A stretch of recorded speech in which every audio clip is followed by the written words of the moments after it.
fucking. It's the. I think it's the big fucking button that says go live. Actually, to be fair, isn't it? It's just been a hell of a week. Welcome to Game of Nodes, a weekly podcast on the cosmos from independent validator teams. Hello and welcome to Game of Nodes, a weekly podcast on the cosmos from independent validator teams, valadoodle teams, that's what I nearly said. And despite that being a bit of a downer intro, as I try to find the fucking button to press, oops, demonetized already. Let's go. Let's fucking go. Demonetized immediately within the first 10 seconds. We have probably the most exciting show that we've all been looking forward to this for like a month or two, but working out everybody's schedule has taken fucking ages. So we've got Sunny, Jake, and Ethan to talk about mesh security, which is super fucking exciting. If you're into Cosmos making it, then you should be excited about mesh security, because otherwise we probably NGMI. So let's go. Mesh security. Right. We're just going to like ask you some questions about mesh security. Is that cool? Or do you guys want to like say something about it first? Are you like, I've just got to get this off my chest about mesh security? What a lot of people don't understand mesh security is. Is there anything you want to say before we just ask you dumb questions? I think we should introduce it, because I actually told some people to check in, because said today we're talking the future of proof of stake. So like maybe you should assume some people don't even know what mesh security is. They weren't around at the Hackwasm. They have not been following this. So maybe you should catch them up first before we go and drop the crazy knowledge. Let's okay, so Ethan, you've opened the crazy knowledge. You've said, you've told people they're going to learn about the future of proof of stake. It is. And so I mean, I'll say like I started. I'll frame this way. I started Cosmos in 2016 when I got like built both Tendermint POS. I got into that one. I heard that like 2015. I got like super stoked about that one. And then when they explained IBC, interblockchain communication, and how to make sovereign connections to that, this is 2016, right? And this is like mind blown. This is next level stuff, right? It took 5 years to get everything out, 4 or 5 years to get everything implemented. But like it took people like 3 years even to realize this was a thing, right? Like it was so far advanced that it was like in 2020, we're like, oh yeah, multi-chain bridges is a good idea. And you're like, yeah, I've been working on that for like 3 years, guys. So for me, mesh security is one of these next like mind-blowing things, right? I don't think it'll take so long to get out there because people are in it. But like, okay, we can have proof of stake. Okay, we dig that. We have bridges, like even IBC secure bridges is important, right? It's like, great, what are you building at? Send tokens. And you're like, no, we can build something more, right? So people are talking about building like, cross-chain calling composition. And we're still working on stuff like that. And for me, like we're working on that stuff. And then mesh security is like, let's just throw a bomb down here. Let's like take proof of stake itself, run that over IBC, and have like the like meta proof of stake like level of like whoa, this is what the hell's going on here, right? Like so, me, this is one of those mind blowing things. When I saw Sunny's talk in Cosmoverse, I was like, whoa, like yes, this is crazy, this is awesome. Like it might not happen next week, and the major change will take a while to adopt a major change. But like, yeah, let's do it, and let's get some testers going on it, and like convince people like this is feasible, it's realistic. And I think there's a lot of naysayers just saying this is too much, I can't understand it, it's probably wrong. But man, it was fucking sense. And so like he had this thing so went around. We had Cosmoverse Medellin.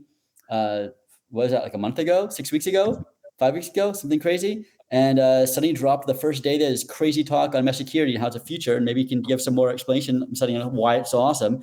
And then the Hackwasm architect out there, Jake and I didn't sleep for 2 days. Coded like madmen and ended up with a fucking like MVP that like it worked. The rewards aren't working, but you could stake tokens on one chain. It sends over across the chain and it would actually cross stake it and like add validators. You could stake it across the validator on the chain. And that was pretty fucking crazy. And it's like, now open source, got contributors, and we even got a record out of it. So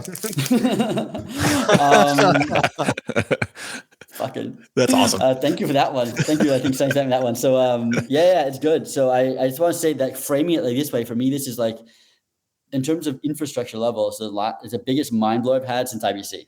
So maybe Sunny can explain a little more like what it is, and before I dig into like the future, how it's going out. So Sunny, it's my thing to always ask if you've ever. I don't think we've ever done any engineering work together, so you probably never seen me do this. But I always just say, okay, everybody, can you just explain this like I'm 5? So that's probably another good introduction to like, from your point of view, like mesh security. ELI 5 it to me. I am a moron. Come on. Idiot in a hurry, or idiot in a medium level of hurry. Let's do CLI 10 or 15. How about that? All right, we can compromise at 10. We can compromise at 10. So there's this thing called proof of stake, and the idea behind slow down. What is proof of stake? Okay. No, I'm kidding. Proof of stake. It's a way of securing blockchains, and the idea is people are putting some coin with economic value to secure a blockchain. So, Ethereum is now running proof of stake. It has ETH as its collateral, as the staking coin. Osmosis has Osmo. Juno has Juno. Cosmos Hub has Atom. Each of these chains have and the amount of economic security each chain's proof of stake system has is about the value of the coins that are staked on their chain. And this is roughly proportional to the market cap of these coins.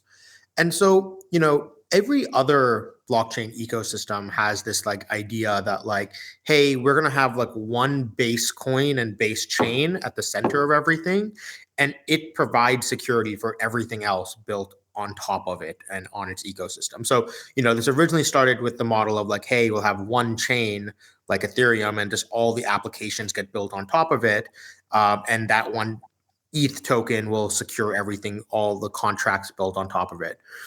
We realized over time, or they realized over time, we knew that for a while, that that's definitely not going to scale long term. And so then they moved towards this world of sharding and roll-ups and stuff, where it's saying hey, we can still have one base chain and have all these other chains, but they still get their security from the one base token. So this is kind of what the Polkadot model did, where they're hey, we have all of these parent chains, people can build their new chains, but they all have to use DOT staking and use the Polkadot validator set.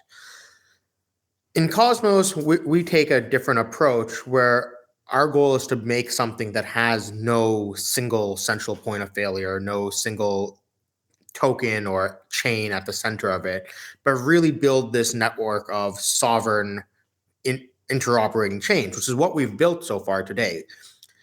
But, one of the big questions that people from other ecosystems always ask is, how are you going to how are these chains going to be secure enough?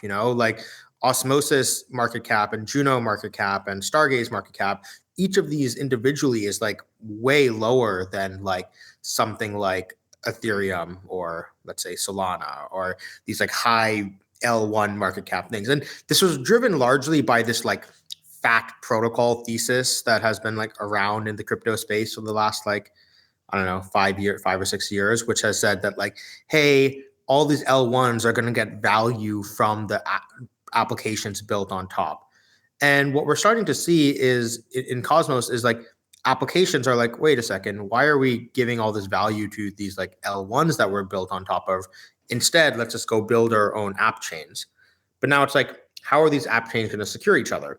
Well, the answer is they're all going to build a coalition and secure each other, right?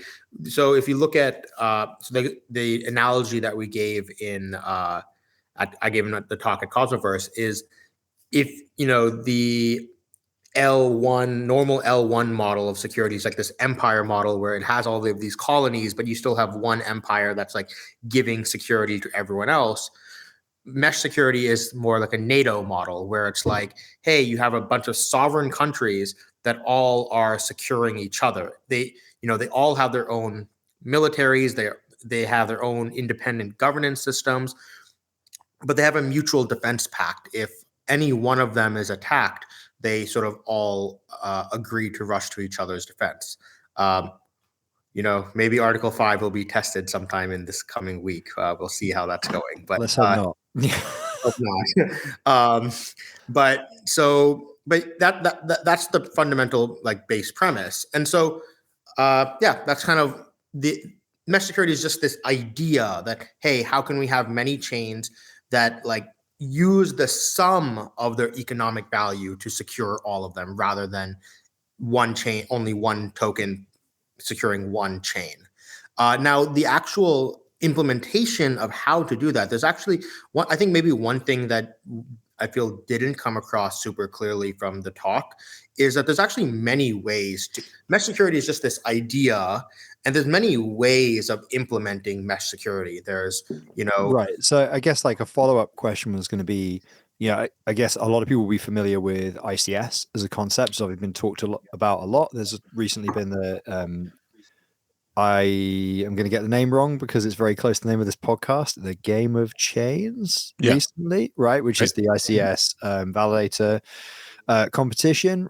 And my understanding, correct me if I'm wrong, is that the jumping off point for mesh is sort of the ballpark design for where ICS was going for like not version 2, but potentially version 3. Is that right? Yeah. So it's that kind of layering thing that I think, because I think this was going back a few months, but I think I posted something very facetious on Twitter about, I don't really fucking see the point of ICS. Will somebody prove, it's shit. Somebody changed my mind, kind of, typically it wasn't quite as rude as that. Obviously I'm not actually that rude. I'm actually not, I'm not a monster anyway.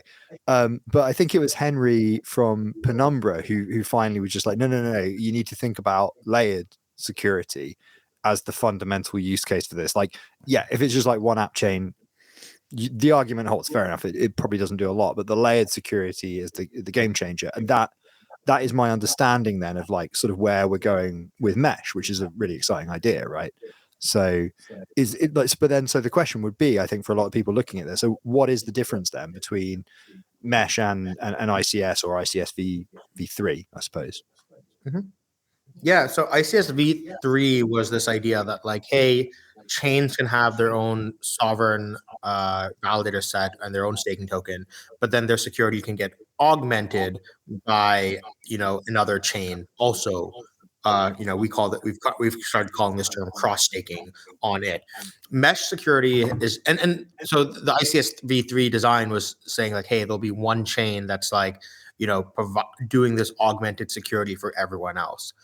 Mesh security was basically just the idea that, hey, we can take this mechanism and do a couple of things. One, run it bidirectionally. So you can say, hey, chain B is getting security from chain A, but chain A can also be getting security from chain B. That's how it's like weird because in the ICS v3 like version, it's like only one chain is getting the sum of both of the market caps, while the other chain, the provider chain, is not getting that. So that's, and then the other thing is saying that, hey, you can actually be you can be a consumer from multiple providers. You don't have to be a consumer of only one provider, one security provider at the same time. And that's how you can get this like mesh going. So instead of just being a bilateral thing between two chains, it's a multilateral thing between many chains.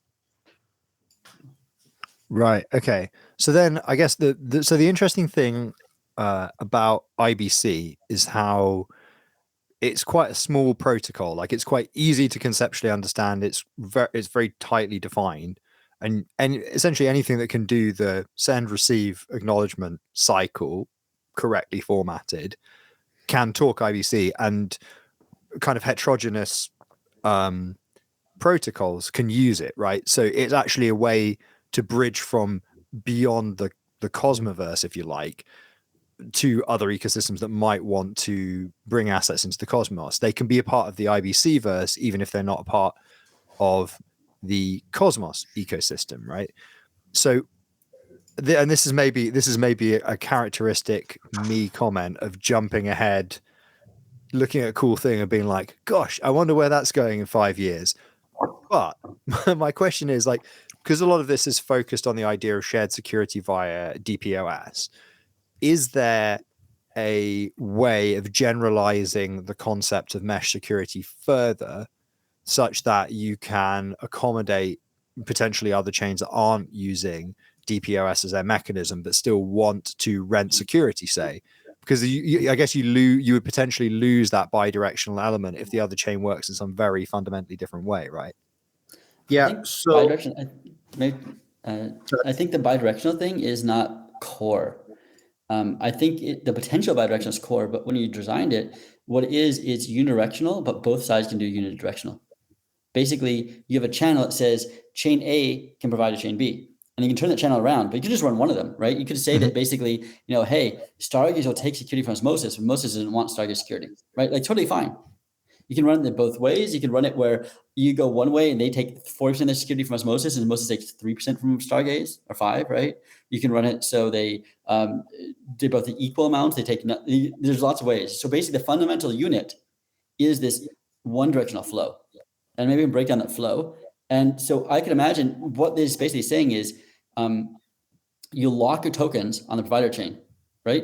Now, those can also be used to stake on the provider chain as well, like a staking derivative contract. You can also like lock this thing and it'll also stake locally, right? But if it's not, that's ideally, if it's DPS, but if it's not DPS, it doesn't matter as long as you stake it, right? You could, I guess that most of them are, but you could stake DOT, you could stake, right? If IBC DOT is connected somehow, right? Let's say you could stake your DOT on it. You take your Solana on it, which is a totally different thing. Well, I guess your point is that as long as it's bridged across, it's the same as a voucher token received over IBC, isn't it? To some extent. So as long as it's locked up on the provider it's chain. locked up on the provider chain, right? It's locked. Right. Yeah, it's like a voucher token. And what you send as a voucher is it has multiple. So this, rather than sending it here, lock it up and say it's going to one chain, we lock it here, saying this is my collateral here. And I will put my collateral here on A, B, and C, on this validator here, this validator here, this validator here, right? And you send those vouchers basically of like, I am guaranteeing that if this validator in this chain misbehaves, I will be slashed, right? And the way you can safely do it, and that's basically all you're promising. The receiving chain is, okay, cool. I trust you, provider chain, to some level, right? I trust you this much %. And you've told me you have $300 million, split among these validators. If any of these validators misbehave, I said, I'll tell you this and you'll slash on your side, right? So you don't move the money, you just move the promises, basically. And that allows you to then promise multiple times. This is not, and people said, some first response was, hey, this is kind of like these over-collateralized Ponzi things. I'm like, it's not, because basically it's like an insurance. Think of the insurance thing, that if you are insuring 1,000 cars, you're not supposed to stick 1,000 cars value of the 100,000 cars in the bank as collateral to prove that you can cover them. You probably have the money to cover 20 cars in the bank, right? And maybe you have more big pockets later, you can pull stuff out, but right away you can be able to cover 20 of them. You don't need to lock up all of those because the chances that the 1,000 are all going to just go wrong at the same time. And proof of stake only slashes like 5 or 10% usually. So like now if your money is here and it's on 3 different chains, even if they all slash you, you won't even lose all your money. Right? So I guess the other interesting thing here is like, you could have, as long as there's a mechanism for lockup, which could as well be a smart contract rather than, say, a validator, you could have, say, like a proof of work chain also in that mix, as long as it talks IBC. So from what you're saying, you can see Mesh as just a pure addition to IBC because the provider chain only needs to conform, just like it would to IBC. It has to conform to that protocol. It just has to conform to a mechanism implemented in their language, in their way of doing things, that will ultimately essentially collateralize that thing in the way that it says it will, right? And then then the party can continue. So that's like, I think, quite an exciting idea in terms of like, because the great strength of IBC is that if DPoS doesn't make it, if it's NGMI on the longer term, IBC may be GMI anyway, right? And so that's the great strength of focusing on protocols rather than a specific technology. And that was the bit that was maybe less clear in my head about mesh security. But from that description, it sounds like it's still very much in the same spiritual school of Cosmos design, I guess, where it's sort of protocol first. We've had a couple of questions in the chat. So if you don't mind, I'm just going to bring those up. So Luis Cazada has said, how different is Mesh from what Celestia is trying to do? Is it not related at all? Yeah. So Mesh security is doing something pretty different than what Celestia is doing. So Celestia is trying to solve something called data availability, which is a way of making sure that the data of a blockchain is actually widely distributed and not beyond just the validator set themselves. Because currently, what could happen is if a validator set goes malicious, they could just like make blocks but not share the data of the blocks with anyone else. and they only have to send the headers to other chains to get their IBC working. There's reasons why data availability is important for, I think my hot take is I think people kind of a little bit overemphasize the importance of data availability, especially in the Cosmos architecture. But we can go and I can talk a little bit about that. Mesh security is mostly for solving, increasing the economic security of slashable things. So one thing with data availability is it's not very slashable. There's no ways of creating proofs of data availability today. So mesh security is focused on solving, primarily focused on the safety problems.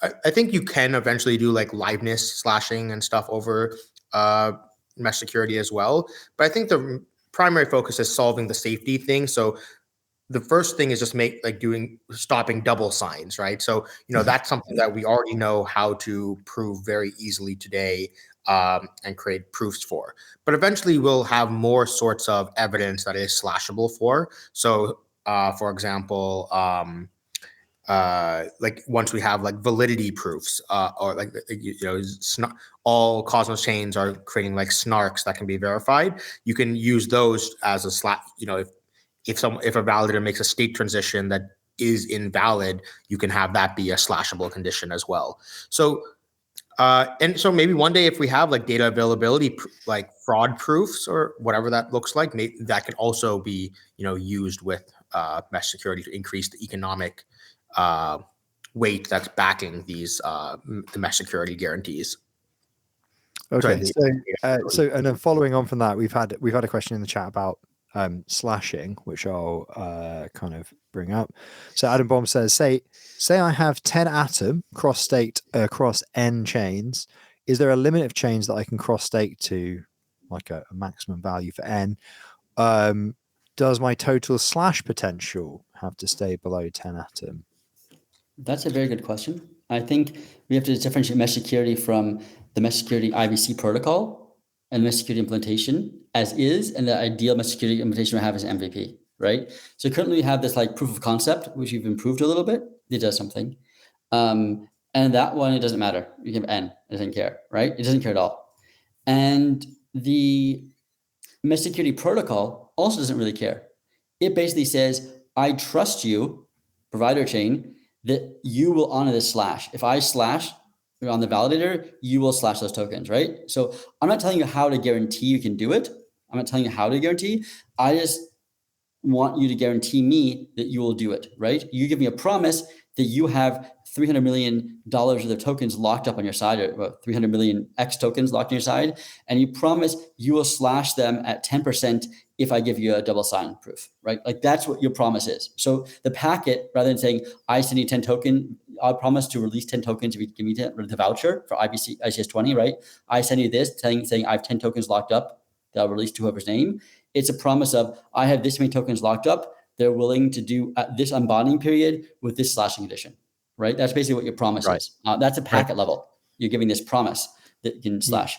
Then the implementation can do what we do now, which we don't care, or we can say, no, we just do that. We have one lockup that says, okay, you want 5%, you want 10%, you want 20%, okay? And the sum can't be over there. So if all these places slash you, that you will be able to cover them, right? We could enforce that. And I think that's actually a good idea. It's not required. It's definitely not done yet. It might be for MVP, and someone else can implement differently. But I think it would be a good idea to add it, sure. And it's totally like implementation dependent. You're just supposed to say that I guarantee implementation. If you're a provider and you're allowing people to over collateralize 100 times, if that got to a thing, right, then people might not want to accept your provider tokens anymore.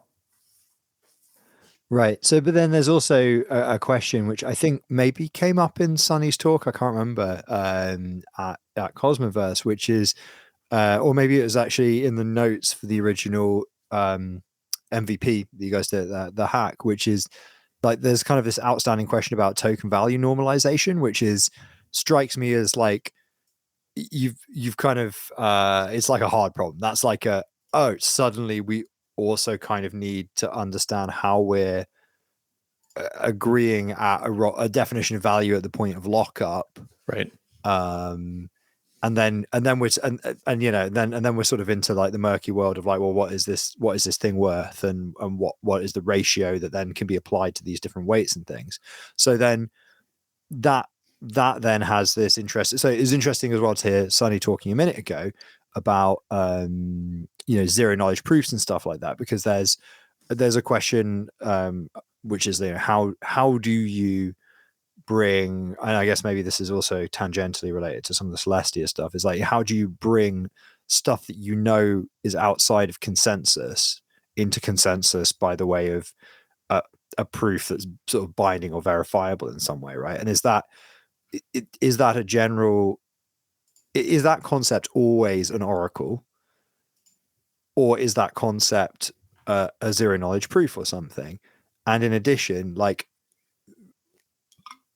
if you're talking about mesh security occurring on every chain, is every chain going to have to go, okay, well, we're going to call an agreed oracle chain to find out that information, right? Or is every chain going to be sort of running its own oracle in the future? Because again, like, some of these questions, I think, have quite a big bearing on the app chain thesis. Like, are we going to be able to literally, trivially, even to just do something with mesh like staking, we're just going to assume, hey, also in the background, you are going to call the oracle chain, okay, well, if band wasn't fucked, you call band and find that out, and then your stake will happen, and we normalize the value of the token, and we move on, and sunshine and roses. Because it seems like obviously, like, IBC took like 4 years to stabilize, and we're very early on this, but it's kind of interesting how quickly we start to find general hard problems under the hood, like that one, I think I'll let Sunny details on it, but I want to say one thing. The same way I said, the protocol doesn't care about this. The protocol, IBC protocol, doesn't care about this. It allows innovation on both sides. We talked about the staking side, which says, okay, how many times can you be collateralize your loan? I mean, over like what level I stock up and lock on 3 different chains, how to handle that. That's a promise on the collateral side. You're supposed to do implement. You can implement in different ways. You can experiment. That's a provider chain, right? The consumer chain basically says, I have 1 million Juno and 500,000 Osmo and 40 million stars on 3 different things supporting me. Its job is to normalize them into its native token and to figure out, actually limit them and say, hey, cool, I don't care if you put all the Osmo there. I'm only letting Osmo have up to 40%, 20% of my voting power, for example, right? So its job, it's the job of the consumer chain. The consumer can put it any way it wants to, which is basically normalizing remote tokens to its token, and then also providing like limits on percentages for that. So maybe I'll let Sunny give more on the theory behind it. But I'm saying this is totally implementation dependent on the consumer chain, and they can choose to do it, and they can innovate that way without the protocol being the same thing. Different people can try different ideas. Oh, this is working. We should add this check here. We should add this check here, and it's totally compatible with the protocols without requiring the whole state of all the mesh to update. So they can each update independently and experiment with new things while saying we just give these promises, right? That we honor your tokens and that we honor your slashing. Yeah. So this question about like how should chains get the oracle, like, or the relative value of different tokens. So my view here is that we don't need a fast oracle for this. What we need is a slow oracle for this, and slow enough, even maybe to the fact that like governance itself can act like this oracle. So on Osmosis we do like incentive changes via governance on a weekly cadence, and I imagine like just re-updating some of these parameters could come through that. The reason you don't need a fast oracle is because, like Ethan just mentioned, like all of the relative staking value of these tokens should all have a pretty high discount applied to them, and you have like limits on how much they get. So as an example, we actually do this with So one thing that's worth noting is Superfluid staking on Osmosis is actually very similar in a lot of ways to this mesh security design, where, what is mesh security? It's governance, making decisions on which other chains' tokens to accept as part of your proof of stake system. Superfluid staking was basically Osmosis governance, making decisions of which LP shares of other people's tokens to accept in our proof of stake system. And what happens is, what we do is we apply a 50% discount so we're using our Osmosis on-chain pool prices, but we're doing a 50% discount to the value of those tokens. And that allows us that we only update the relative values of these tokens once a day. So even if there is like some fluctuation in the values, the hope is that there's not going to be more than 100% or 50 on the upside, 50% on the downside change in the relative value of any one of the tokens, like at a faster cadence than like one day. Or if there is, we should be having like some sort of circuit breaker for those situations anyways, right? So that's a general idea. It's like, because we provide enough of a discount factor to the staking value, it allows us to use a slower oracle, because it doesn't always we don't need to know the exact exchange rate between any of these two tokens. It's more of like a, rough, as long as it's within, some rough Okay, so explain like I'm 5 moment. Why is the discount needed? The discount is needed for one couple of reasons. One, we want these limits to make sure that another chain doesn't like just have complete control over your chain. So you want to cap, let's say you're doing mesh security with like 10 other chains, right? You don't want any one of them, their economic weight, let's say one of them is like much bigger than any of the others, or one chain just happens to be doing a lot more cross staking than the others. You don't want them to suddenly get like a third of your chain's voting power. So you can say like, hey, we're capping any other individual chain at a maximum of like 10% of our chain's voting power. So that way, even if one of these tokens goes through a Luna like situation where the value of those staking tokens becomes like, effectively the chain could have been taken over, then, it doesn't have this like takeover power on your chain. Sure. So I understand that in terms of like the cap of I guess like value or voting power, but where does like the need for a discount come in insofar as it affects the cadence of needing to attain prices, say? Yeah, so the discount comes from, how much you're willing, depending on how fast you want your oracle to update. That's kind of why in like the Osmosis case, we put a 50% discount, because we're like, okay, we're making this bet that like the price is not going to go up 50 or right. So 50. so the 50% is more a hedge against potential volatility than it is like a hard and important. Like if you had a super fast oracle available at like a millisecond cadence, well, not millisecond cadence, wouldn't matter because blocks are still 6 seconds, but 5 seconds, whatever.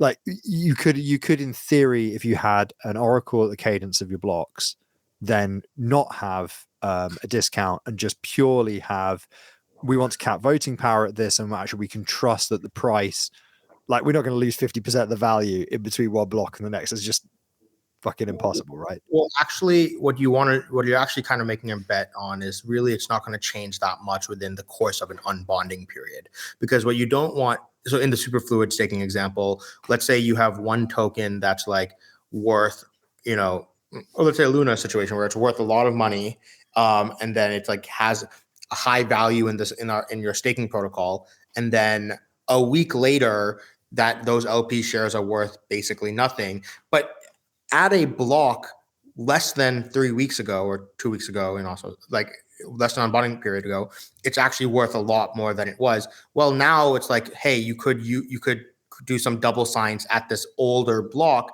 and you're going to get slashed at the current block, but that's fine because those LP shares are worth basically nothing in the current block. So that discount factor is also, it's not just based off the Oracle update, it's also based off of like assumptions on the volatility during an unbonding period. Right. Okay, that makes sense. So I guess kind of related question on governance. Tidegrades has asked, does mesh security affect in any way the governance in each chain, or does it remain the same based on token weight held natively? I think the answer to that is you can decide, right? That's the notion. But I'd love to hear their opinions, both because Osmosis and RHINO are probably two of the chains that will be implementing this. I'd love to hear their opinions. There is currently no way for delegators to override their vote. Let's put it this way, in the protocol. We could add this. It's an interesting idea. Very, very good question.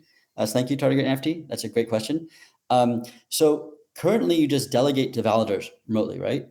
And the current implementation says if you have remote stake on validator X or local stake on validator X, it doesn't matter, right? Like if that much stake is on them at the end, normalized with all the discounts, et cetera, those count the same, and there will be that validator get more voting power for tendermint and more voting power for governance, right? Same thing. But the remote delegator cannot override the vote on the validator. That's a current implementation. I don't know if we should make it so the remote delegators can override it, whether the current implementation is good, or whether we should limit it so we separate out the remote vote actually doesn't increase the tendermint power of those validators, but has no impact on the governance power. Those are all actually three interesting ideas. I'd love to hear the opinions of both other two chains on which one makes sense for them.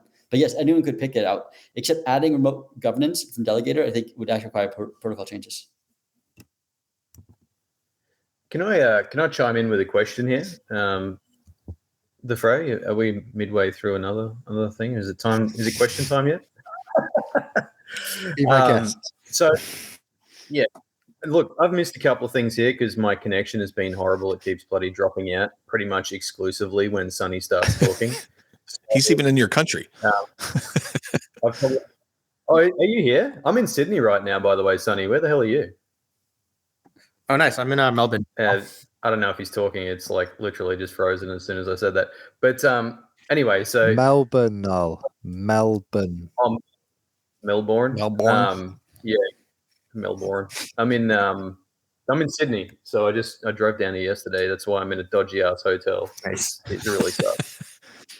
I'm at a Dogecoin hackathon in Melbourne, which is why I'm wearing this hoodie. Oh yeah, that's pretty awesome, man. Just whip up here. Like I'm going to be here till Saturday, so cool.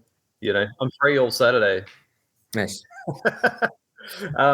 Anyway, so I was just thinking while you guys are talking, and the information I need to actually decipher my problems already been probably talked about. But is there any potential for like ultra whales on a chain from the cross staking? So I don't know whether we've already talked about whether this is like a liquid staking thing where you can stake your already staked stuff, say RHINO, then to Osmo. But say you get someone like any big validator like you know, Cosmo Station, right? Who obviously have just shitloads of tokens all over the place, and they, you know, want to do a proposal, say on Atom, and they really want it to pass, and they take all of the supported chains tokens, and still maintaining the price risk on all those external chains, but then just cross stake it all to their validator on you know, another chain. Is that going to be a risk of like ending up with ultra whales for governance votes? Well, there's a lot of open questions about the whole governance thing.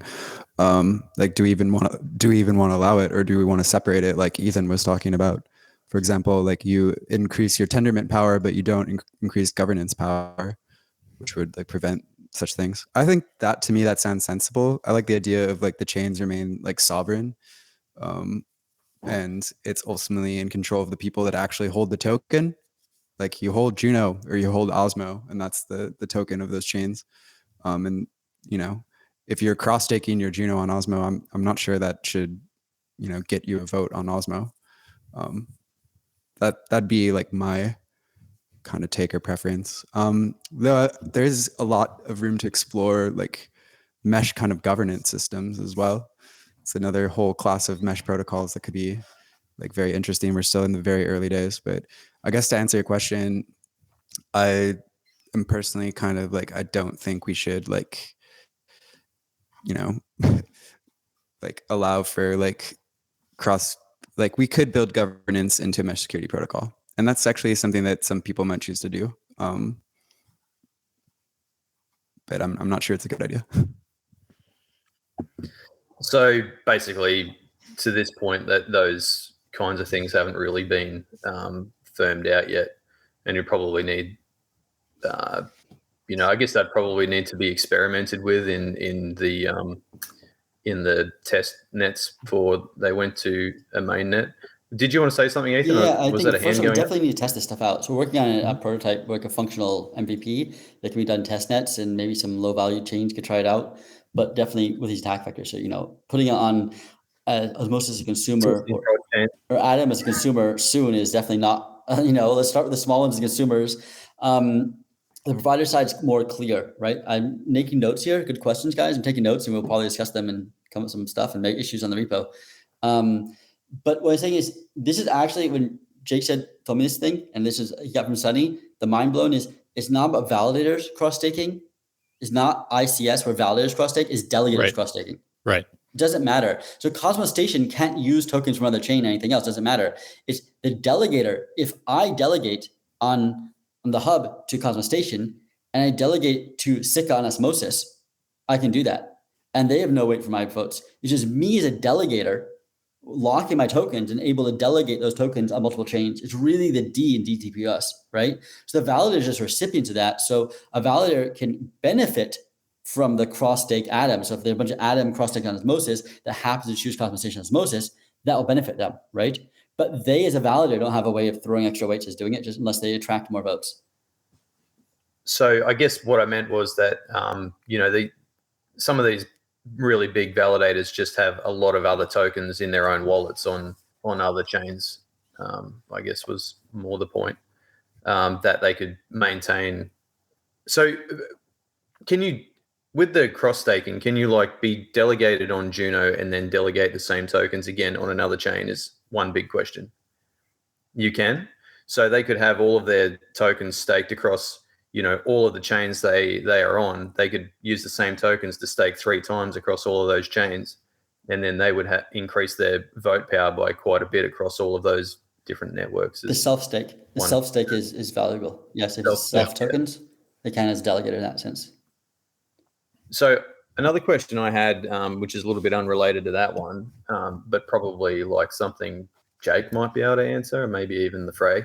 So on Juno, and this sort of follows on from my understanding of the mesh staking protocol, which is, not Giga level. So feel free to just correct me a lot here. With Juno, there's the mint module is quite different to other networks in that it actually switches over to the next phase of inflation based on the amount of minted tokens. So and I'm taking a guess here because I don't think I've actually received this information yet, but if cross-staking actually mints tokens on the consumer chain, the host chain, whichever side it is, will that then throw the total amount of minted tokens out of whack and potentially make the inflation schedule change prematurely? The answer is no, because we wouldn't let that happen, first of all. Second of all, right now, the current implementation does not involve minting tokens. Now, I believe that a future implementation, wait. I believe a future implementation will, but the current implementation has to be funded by the community pool. So the community pool has to vote to, fund, rewards effectively for all the cross stakers.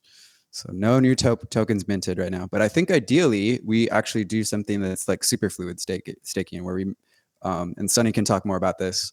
But that's not ready yet. And when it would be ready, we would make sure that it works with the Juno minting module. Because I think that might have been where I got my wire crossed, because I remember that in the Hack Wasm presentation, I think you've actually talked about that type of implementation based on the Superfluid staking situation on Osmo. So maybe that's where I got that from. So quick, just follow up from that.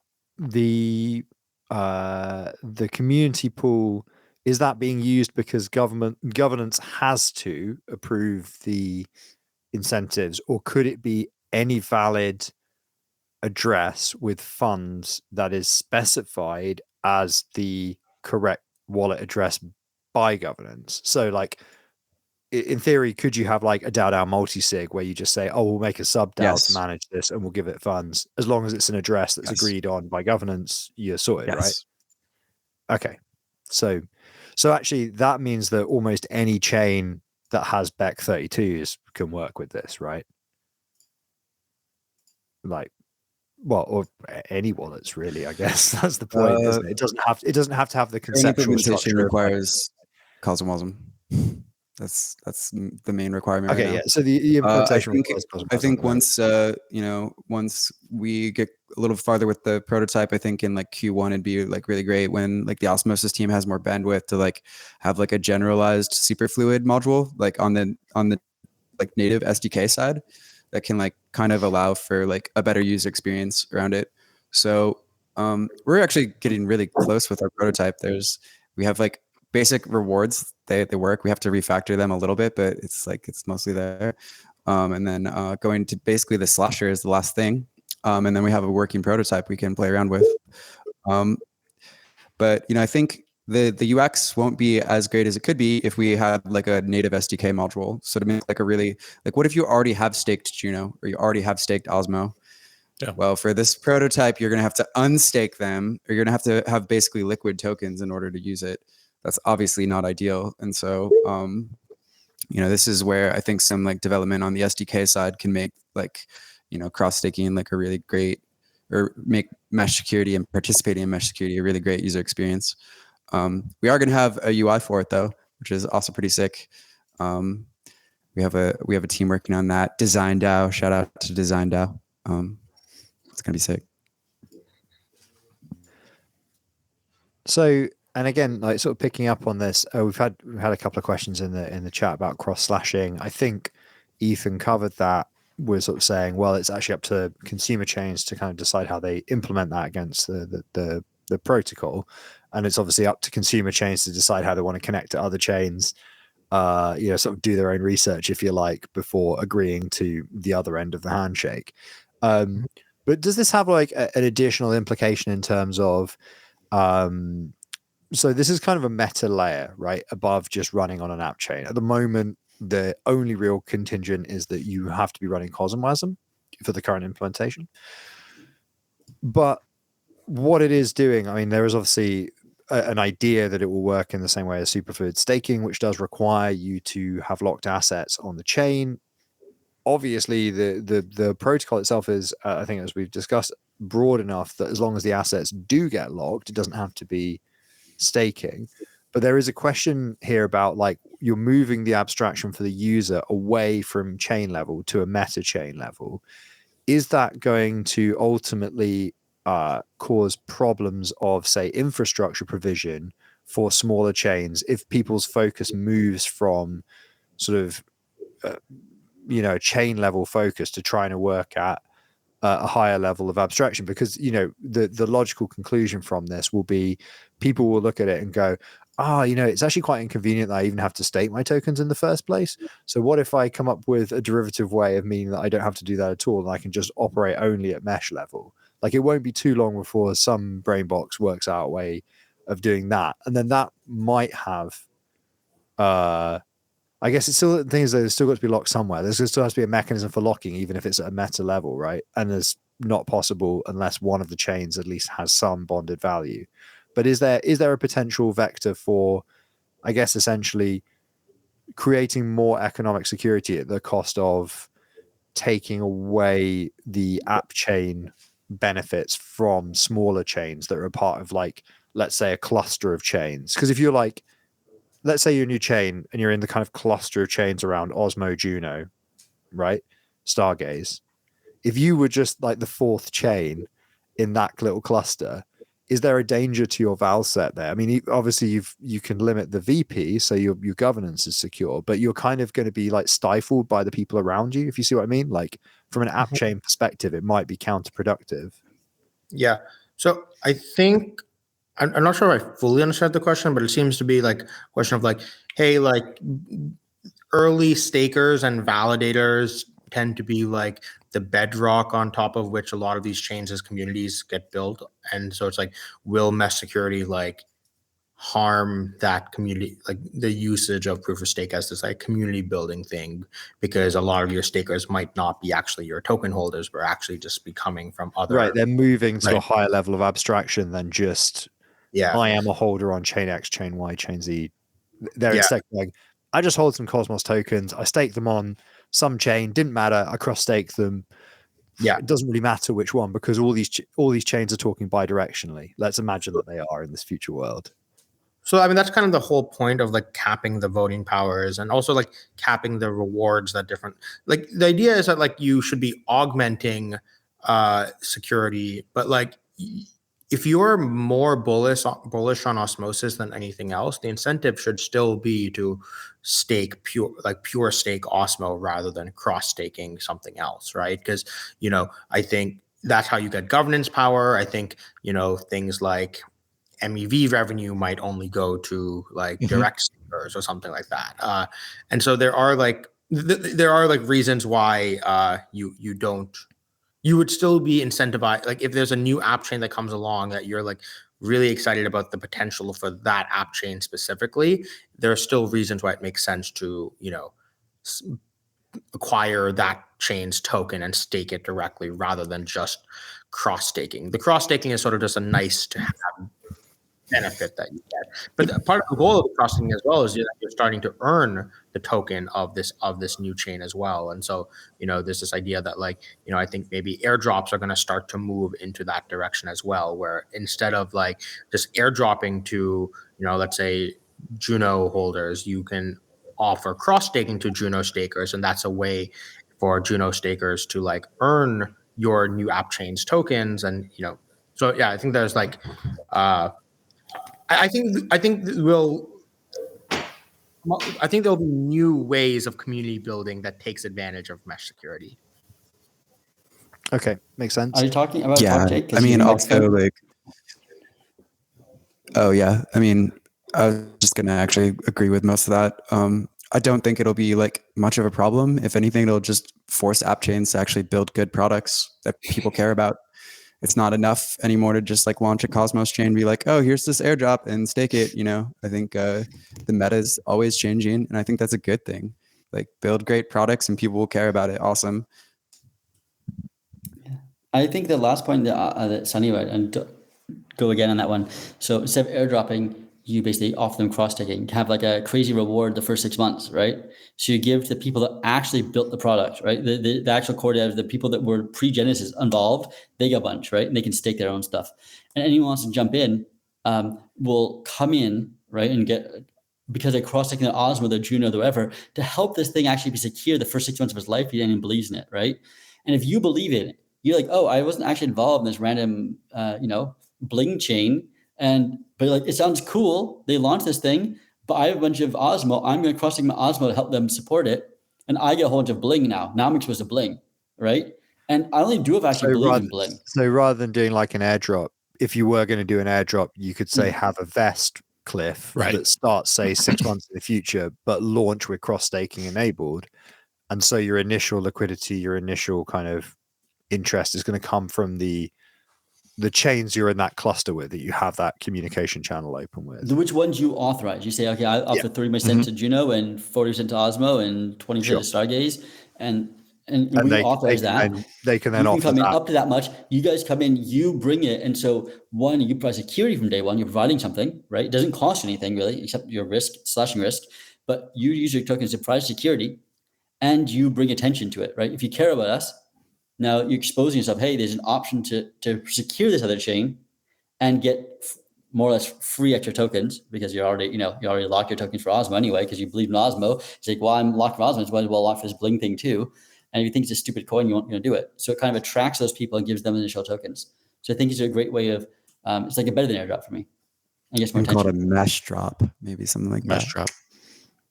I think a mic drop, maybe, guy. Give him time. It's coming at the end. Yeah, that's why he's got that mic, just in case. We don't know what's in that mug. It could be whiskey. Ethan asked one of us to share the mesh security diagram. I'm going to have to do it as an overlay, so it's going to look a bit weird. Apologies for those of you who are watching on YouTube, but here we go. You can share your screen, damn it. Oh, there we go. Yeah, cool. So I made this a few days ago. Talking to Jake and put this out there. So you can find this on the github.com/cosmoism/mesh-security repo. Check it out. Links in the video description, and it's also in the chat. Yep. Everywhere. It's everywhere. So check this out. This is basically an image of everything we're talking about. The top is this image. You can look into it. Might help make sense of everything we were saying in the beginning. This is the current implementation and what else are we thinking of. It's not the final one. There's all these details about how the governance works. Great questions. But basically the top is you lock up Osmo on that second to top one, which then does native locking and then sends to multiple cross-sects to multiple chains. They send over IBC. The consumer then funnels from multiple chains into one meta staking thing, which is where we want to have superfluid staking type module control there, so it can do all the normalization. It can figure out what token's worth what, discounts, etc. apply, and do that kind of superfluid thing to then give those. You say, okay, there's only Tendermint validator power, not governance validator power, whatever else, and that's the one that kind of funnels it in. So the protocol between the green and green is more or less fixed, like the IBC protocol, and their functionality is more or less standardized. But how the lockup works and ties to native staking and how the meta staking one ties to the bottom, that's huge experimentation there. All these questions about who has governance power, where does it go, is there limitations to how much you can do, how to discount, how to handle oracles, those are basically those two purple boxes, which I think are really, really good places to experiment. Ethan, something just fundamental from a question perspective, but is each delegator responsible for making decisions on where they are doing that cross stake, or is that everyone who's delegated to that validator is automatically a part of those chains where they get pulled in? It's delegator centric. Maybe Sunny can say a little more because I think that's his brilliant idea. It's not validator, it's validator centric. So I stake my tokens. I say I'm an Osmo. I put my Osmo on Sika on Osmosis, and I'm gonna throw it over there on I don't know, Maiden Blocks on GIGA because I like them, and I'll throw it on I don't know who else in Stargaze. You should put Notional. What the hell on Stargaze? And I cross take on these ones, and I make that decision. I could do them all the same. But this delegator centric is reusing that delegation. So basically, think of it as a collateral pool. You pull your collateral, and then you can put it out on multiple. I'm basically ensuring I'm using my same collateral to ensure multiple parties. It's very, very different than ICS, which is I pick one validator. The validator is one wants the money, right? And then I pick a validator based on what they're doing with the money. No, it's a very delegator centric one, where it's basically you opt in to that.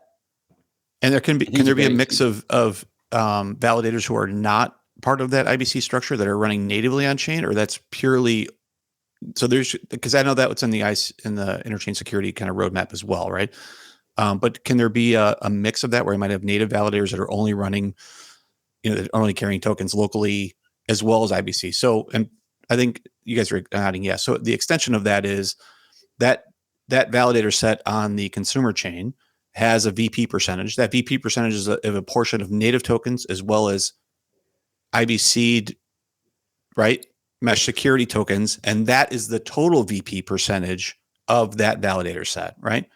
And so those add up 1-to-1 based on the value and the oracle structure that we were talking about before. There's some challenges there trying to understand what that relationship is, right? That might change per day.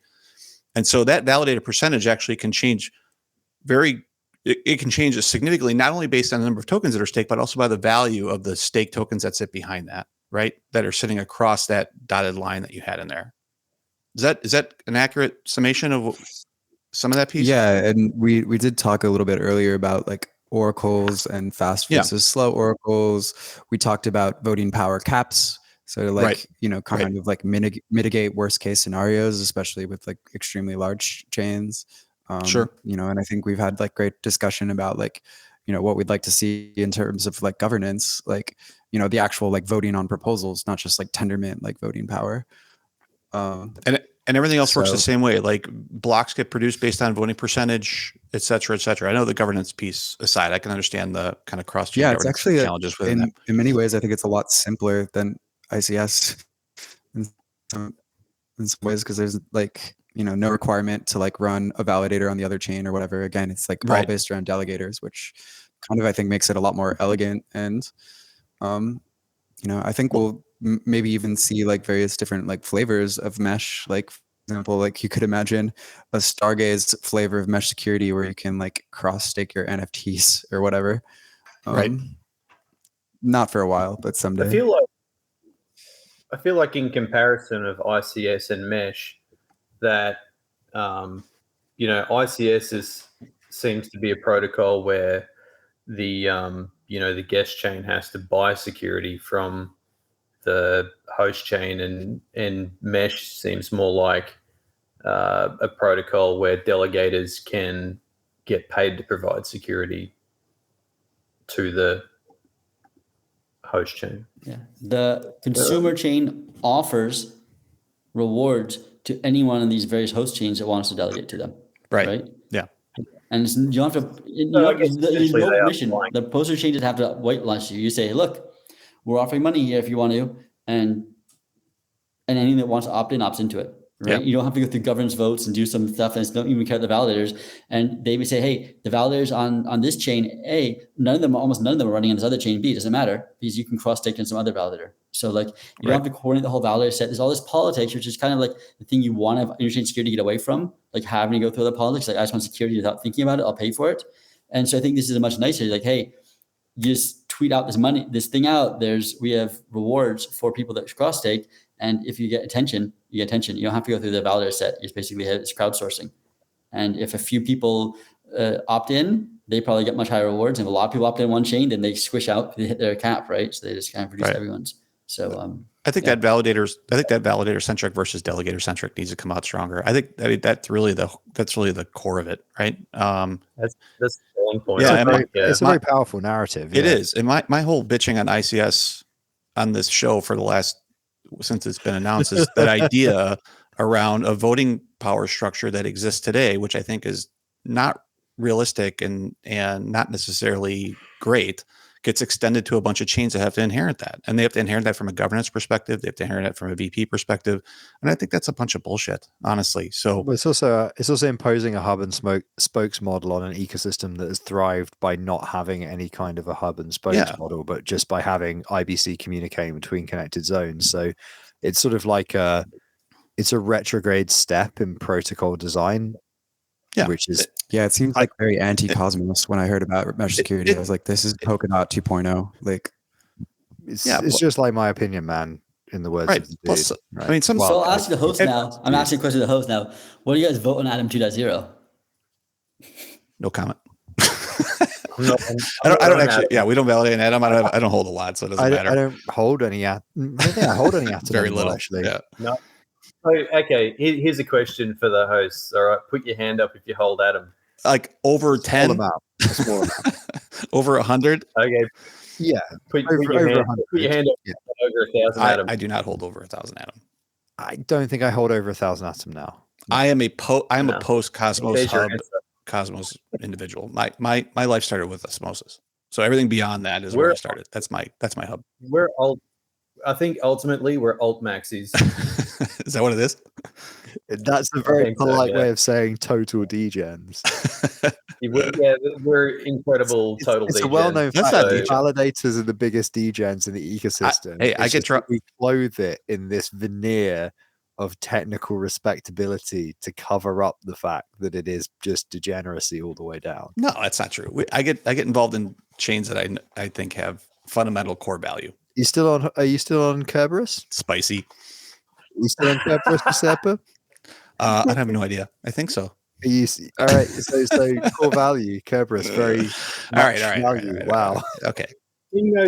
Kingnodes are so degenerate. Our accountant quit. Well, true. I mean, we had our fucking bank try to shut us down, and AWS tried to shut us down in the last 2 weeks. So that was fun. Can we bitch about AWS more? Or no? AWS not for any reason. They just screwed up our billing, and they're just like, the second you don't pay us, the second you don't give Jeff a taste, you're out. Done. You're done. And we're just like, sorry, down. We were trying to just switch to invoicing. Like that was the thing we were trying to do, and they're like, we don't care. You didn't pay, and you're like, literally, please, can you just like resolve this? We're trying to pay you.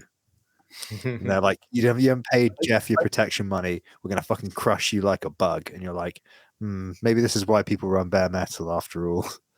The other thing, coming back to the topic at hand, the other thing I really love about this idea and the idea about mesh security and being delegator focused is that it really evens out the ability for a validator to communicate, to market, to be able to kind of punch above their weight when it comes to attracting delegators to maybe a new chain or something similar that they might be validating for. That even though Cosmos Station or somebody else might have 1,000 times as many tokens, they don't give a shit.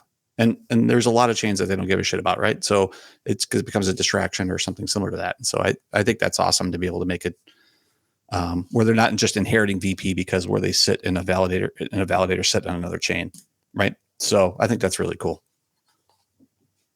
We had a question in while we were just talking there from Ben Davis, who often asks sensible questions in the chat, saying, "What did you guys make of Informal's analysis? What's that in reference to? Have I missed some?" They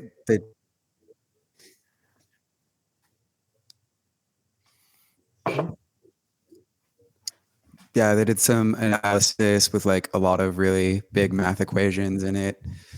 And it's kind of funny because like mesh security is like not even like we're still working on it. So it's like, what did they like actually analyze? They also released a whole UI tool. They went to the effort of building a whole UI tool to just, as a comparison.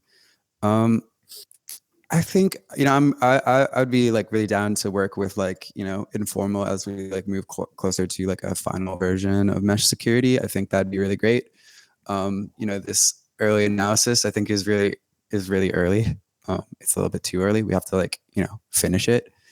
But I will say, I do think they like kind of counted like the economic security wrong. They looked at the voting power cap and then they like, so 300 million is staked on the Cosmos hub, but there's a 10% like voting power cap. They took only like 10% of that. So it was like 30 million of economic value. And I think that's just looking at it the wrong way. What's actually, there's a 300 million staked there, or there's 300 million cross staked, and there's 300 million worth of security. It's only that the Atom stakers are getting the rewards for 30 million because of the cap, if that makes sense. Right. But Maybe you also Nick could get just got explain it better. nerd sniped by them, basically, didn't you? Because I think Well- they're potentially arguing now I've understood that argument or like understood the kind of crux of where they're coming from on it. They're not arguing in good faith, are they?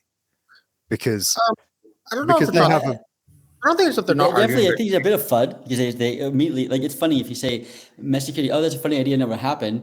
Jake and I stay up all night or too long. When you say, hey, there's something here, like, oh, fuck, we have to prove it's not good enough. So there's definitely this FUD, like, you've been working out for a year and a half and prove that ours is better than theirs, right? And even though it's like, it was a prototype, it's, Yeah. well, definitely it's like kind of this a follow the questions. money thing, isn't it? Right? Like So- there's a very I'm strong not going to say. incentive I think it's to- almost like I'm not calling Informal like follow the money. I'm calling Informal like they've invested a lot of their time and energy into thinking about Informal. This yeah, fund. sure. Like I think there's 2 points. But the analysis, honestly, one point of the analysis is besides that other thing is the analysis is largely about one large chain protecting other chains, right? Right, And the right. analysis is not about 4 chains of similar weights cross-linking each other. Right. Which is really what mesh security is about, right? They're still thinking about, hey, if the hub is providing mesh security versus the hub providing direct security, look, you have more security if you're 100% for the hub than if you're only a little percent, which is true. It's true. If you Right. want to have the hub security and the hub is 10 times bigger than any other chain, let's say, right? Yeah. The only way to get that level is if you're 100% control over the hub. And if you want to have, but then if the hub is not 10 times bigger, and it's just 2 times bigger, you have a bunch of chains in a factor of 2 or 3 or 4 from each other, cross staking, mesh security is much, much more powerful. And that's really the world we're looking at and say, hey, at the point you can ignore the hub and you can live just in this non-hub world of 4 or 5 chains. You have Secret, you have Osmosis, you have RHINO, you have Injective maybe. I think they're all similar market caps are all running Cosmosm, right? And that together, then that mesh security would say, okay, this is actually a very different analysis, which is different than where they're coming from. So, but I mean, I give the same thing. If the highest security you can get in Cosmos right now is 100% secured from the Cosmos hub currently. Yeah. Right.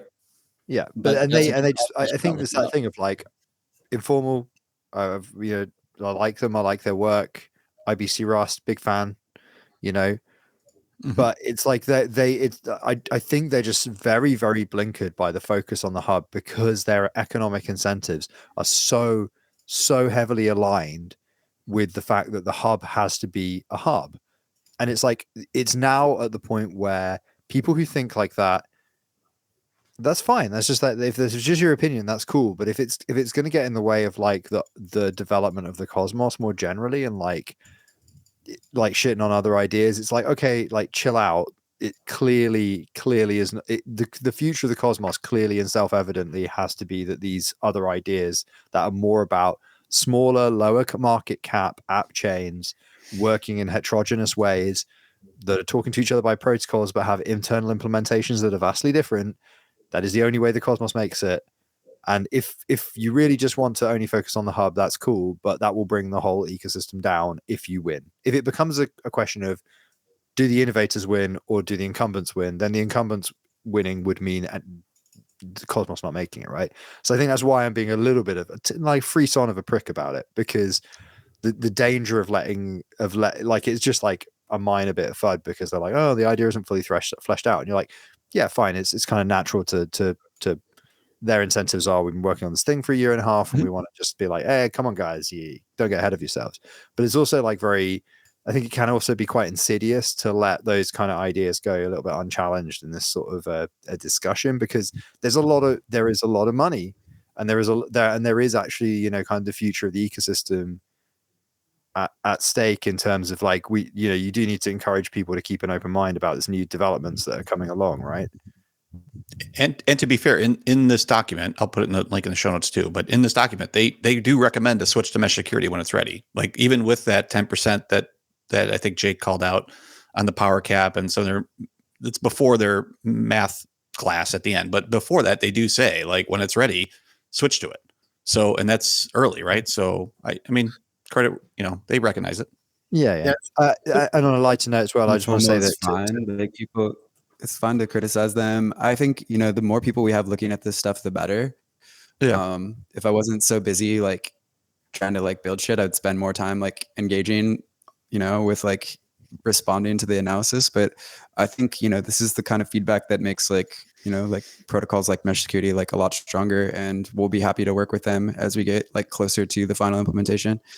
The only thing I didn't like was just like, yeah, I don't think they calculated the math right. But you know, can be fixed. Yes. Can be fixed. Who cares? Just want to say as well that on the point of Ben generally making decent points in the comment, he also observed that Null likely holds more FOT than Atom, and he's really actually just excited about the return of the castle, which I can confirm. Although to be fair, maybe that's more Jabby actually. Jabby was the real Fortis degenerate. He nearly ruined himself on that one. He went deep on the castle. He went deep into the castle, lads. Okay. It's so funny at the end of it. We're like, man, we've been saying it's a fucking Ponzi the whole time. What are you doing? And he's like, turns out it was a Ponzi. He even knew it was a Ponzi on the way up and on the way down. So we have a question here from Soy2 Studio, because he was talking about some questions that Nick White of Celestia is a bit of a critic, and so I've asked for some more pointed questions so that we can bring them up. So one question he's got here: in case of an attack, you would have to fork every chain with malicious cross stake on it to penalize them.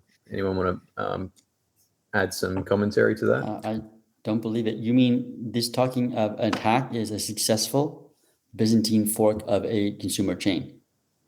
I think what he's talking about is that if a consumer chain were to, you know, have some sort of WASM attack that may have been successful and halted the chain or something similar. I think if I remember correctly, I think his point was that if a provider chain is actually malicious, it will just censor any evidence from being submitted to it so that their own validators don't get slashed. So if like I have a chain that's like, you know, providing security to another chain, and then, you know, I can just like prevent the evidence coming in, which is a couple of things, which is one, I mean, yes, you just chose a bad provider chain, right? And the whole point is that, you know, you should not be relying on only one provider chain to provide your full security, right? You should be relying on many provider chains to do that. So that way there's not just one chain can do that. The second response though is thinking about this exact problem actually led us to come up with this new idea that's like kind of helpful for dealing with censorship of mesh security evidence, but actually just helpful for dealing with censorship of any kind in Cosmos. And so we're calling it interchain sanctions. And how that works is, let's say you have a chain that's like, let's say Osmosis is like censoring someone from submitting certain from submitting transactions, right? I mean, one thing is that, the goal of our threshold decryption and all that kind of stuff is to help solve that. But secondarily, another thing you can also do is submit your transaction, let's say on Juno, your osmosis transaction, you submit it on Juno into the IBC channel. And what it will do is any new IBC messages that come, today we have this in IBC, you either have unordered channels or fully ordered channels. We're proposing this model of partially ordered channels where you can say hey, I want to make sure this transaction gets at the top of this IBC queue and block any other transactions from package from going on this channel. And what you can do is basically, if you feel like you're being censored, you just submit your transaction to all the counterparty chains of the censoring chain, and it basically halts all IBC communication to the censoring chain until they process the transaction that's being censored. So it's kind of like interchain sanctions, where all the chains are sanctioning. They block off IBC communication to that one chain until that chain stops censoring, basically. So I think that's actually, the original goal here was hey, we can use this to make sure chains don't censor mesh security evidence, but you can use this for any sort of censorship, really. Cool. I think another point is if a provider chain did prove malicious, consumer chains have options. They can just remove that provider chain. Now that provider chain's not getting any rewards. And then if a provider chain was doing this, a bunch of people would probably remove that provider chain. Right. And so there is sort of some game theory there. But yeah, I think a lot of people that are critiquing mesh security have huge bags in something else, and they tend to interpret mesh security in a very broad way, or just the way that they want to interpret it. A lot of the early critiques just assumed it was based around validators, which it's not. And just a lot of people teams didn't watch all of Sunny's talk because they missed the parts about voting power caps and things like that. And it's a pretty short and digestible talk. I mean, so I bang on about how the evidence is that you can easily digest about 20 minutes of technical information with somebody talking at you before you start to basically drop off, your brain stress level goes up or whatever. Sonny's talk is almost exactly the right length to digest, so you've really got no excuse. Sonny, I don't know how you do it. You're you lay out the most complex shit in the most clear way possible. I'm so jealous. I think it's that fucking armor was so fucking heavy. You just need to get it done and get the fuck out of it, right? Yeah. Thank you. Hey, Sunny, I have a absolutely, completely unrelated question to anything we've been talking about. You did a presentation, I'm pretty sure, last year sometime, or maybe even earlier, that was talking about the lockup period for tokens and why it exists for the security. Do you remember what that was on, so I can bloody well look it up on YouTube? I think it might have been my Cosmoverse talk from last year when I introduced Superfluid staking. Yeah, it was the. I'm pretty sure it was. I tried hard to find it, and I just could not bloody well find it. Yeah, I think you just look up the Cosmoverse 2021 talk on Superfluid staking, and I think the first half of that is about bonding and unbonding periods.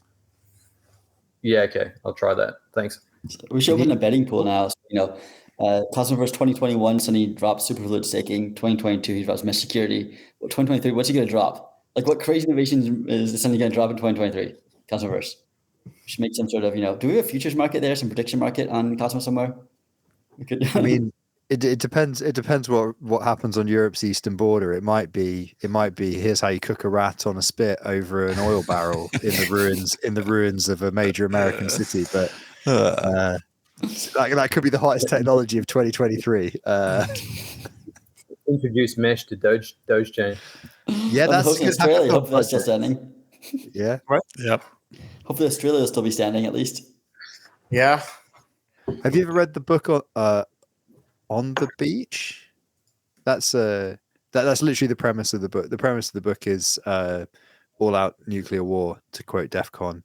And Australia untouched, but obviously that nuclear winter is not survivable. So it's basically about a bunch of Australians going like, oh no, we are actually fucked. Oh well, better get a pint. How much beer do we have left? That would be my summary of the book. There's like just a lot of there's like a bunch of like American naval ships that are kind of caught out in the Pacific that just rock up to Australia, and everybody's just like, yeah, you guys really fucked it. Anyway, how long we got left to live? 3 months. Oh shit. Okay, right. I guess I'll go walk about for a bit, and then I'll have a pint and take some Valium. And that's what's the premise here? Is that Australia on its own doesn't have like enough resources to like it's not self-sufficient enough? No, nuclear winter, basically all the plants will die. Yeah, all the plants die. So and the radiation level, the background radiation level goes up so much that you have a statistic, like there's a statistical likelihood of you developing like life-ending cancer that is like a cliff. Oh, is this in the book you're talking about? Yeah, he's predicting 2023. No, there hasn't been a nuclear war. He's fucking downer. We're talking about the crazy shit we're building. He's like, dude, next year nothing's gonna happen. We're all gonna die. Like, so, do you know, fun fact? I'm not saying you're wrong. But... Hey, look, you set your expectations low, and then next year, right? If we're around for Sunny to give a talk, we're gonna be like, well, man, it wasn't mesh security, but like we're all just happy to be here, man. And then if Sunny does do an amazing epoch-changing talk, we'll be like, smashed it, mate. Another classic for the bank. Nice. Classic. So there's a fun fact about Australia, with regards to like, you know, our policies around getting taken over in wars and stuff, and people rocking up with guns. So in World War II, we just drew a line like down the eastern side of the country, and we're like, well, if it all gets too much, we'll just blow up all the access across the hill from like this side to that side, and we'll just call this Australia over here. Just cut it in half. Just go like fuck it. You can have this part. It was the scorched earth policy. So similar to me with my lawn. It's what Russia did, wasn't it? Basically move everything over the Urals. And which actually was an interesting historical point, is that when the European empires were at their height, the Russian aristocracy felt like FOMO, I guess, for not having their own exploitative empire. So they put a post in the Ural Mountains, and on one side it said Russia, and on the other side it said the Russian Empire. Citation needed. This was something I read as a seminar reading when I was at university as a tangential thing, but I'm certain I didn't fucking hallucinate this. And it was so that they could basically be like, no. At this exact post, at this point, up to here is European Russia. It's like European Russia. This is Russia. And then here is the empire. I mean, they're the same contiguous bit of land, but believe me, they're definitely different. So it sounds like you kind of did that, except without the post, we're just like, yeah, we'll let that bit go. That's fine. You can have we got another one. We got another one. It's a better one over here. Like that one's last year's. Okay, cool. Sorry. This is the problem. This is why we have normally the 1 hour limit on guests, because after an hour, our attention span wanders onto random subjects. I think that's the danger. Meanwhile, I'm Googling Ural Mountains Russian post.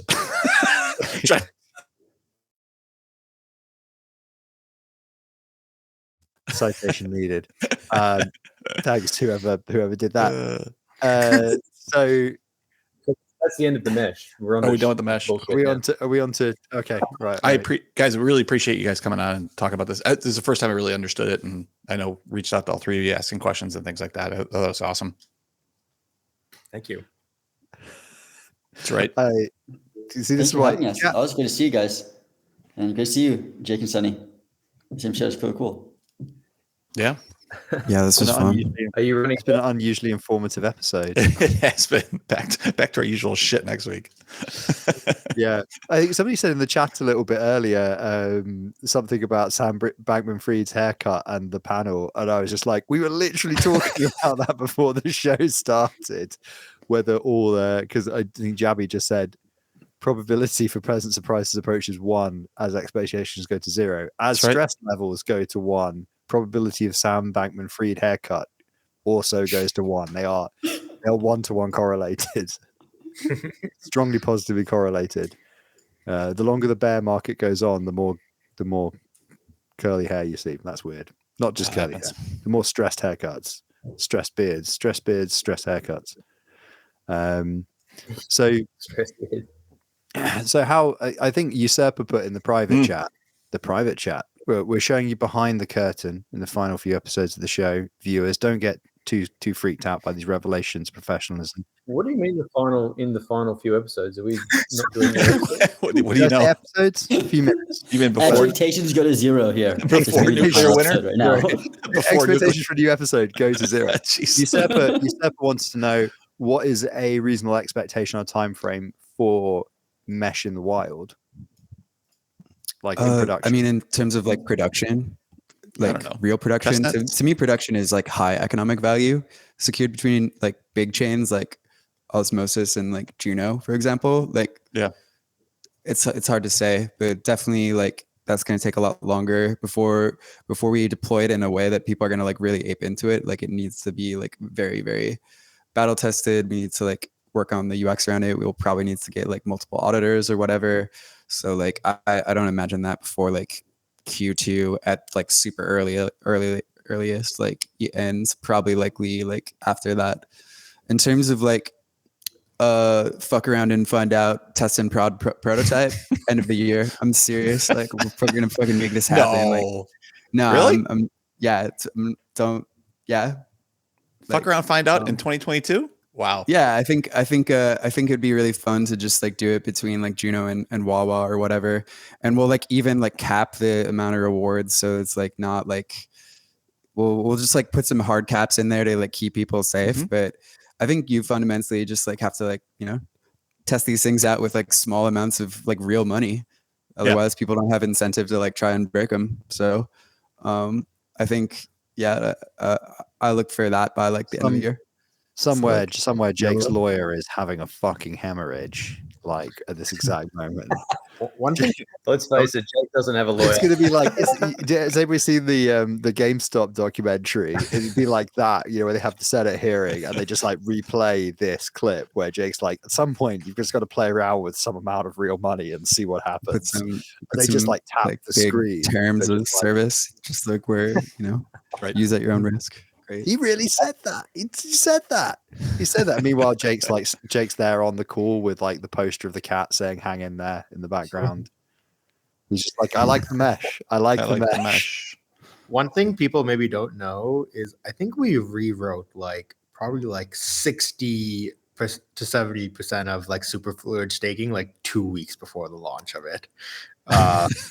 So the trick to getting things shipped is you bet body parts. Last time it was my hair. Maybe this time we do fingers. You bet body parts. Yeah. The other thing is getting a few amazing devs together, locked in a room with a bunch of caffeine.